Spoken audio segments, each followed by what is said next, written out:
Men sizga Alloh subhanahu va taolo haqida gapirmoqchiman.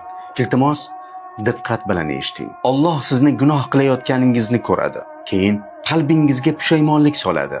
So'ng istig'for qilishni ilhom etadi va gunohlaringizni kechiradi. Keyin savobingizni yanada ko'paytiradi. Hatto gunohlaringizni yaxshiliklarga aylantiradi. Uning buyuk lutfidan yana biri shuki, sizni tabassum qilayotganingizni ko'rib, sizga ajr yozadi.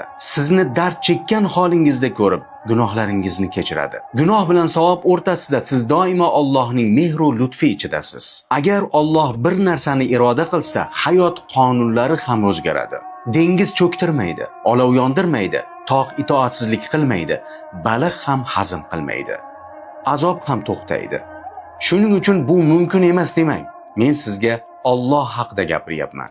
Agar Alloh sizni yaxshi ko'rsa, osmon ahli ham, yer ahli ham sizni yaxshi ko'radi. Jannat esa unga kirishingizdan oldin qalbingizga joylashadi. Alloh yagona suyanch va panohdir. U bizga bo'yin tomirimizdan ham yaqinroqdir. U bizni ko'radi, biz esa uni ko'rmaymiz. Shunday bo'lsa-da, u bizni sharmanda qilmaydi, balki ayblarimizni yopadi.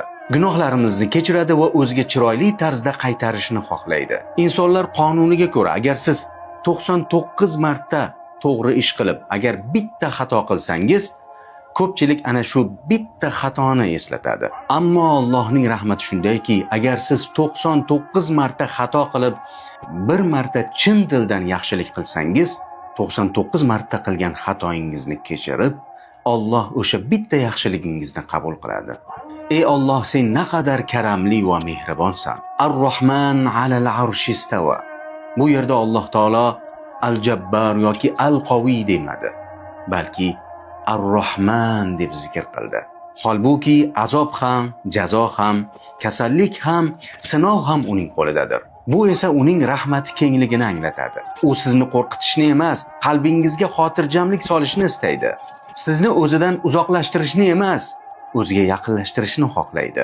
O'z karami bilan sizga mol-dunyo beradi. Keyin sadaqa qilishni qalbingizga soladi. So'ng muhtoj bandani ro'parangizga chiqaradi. O'zi bergan moldan sadaqani qabul qiladi va o'zi rizqingizga baraka beradi. Alloh taolo qudsiy hadisda marhamat qiladi. Agar bandam gunoh qilishni istasa, uni qilmaguncha yozmanglar. Agar qilsa, bir gunoh qilib yozinglar. Agar men uchun uni tark etsa, unga bir yaxshilik yozinglar. Agar yaxshilik qilishni niyat qilib uni amalga oshirmasa ham, unga bir yaxshilik yozinglar. Agar uni bajarsa, 10 barobar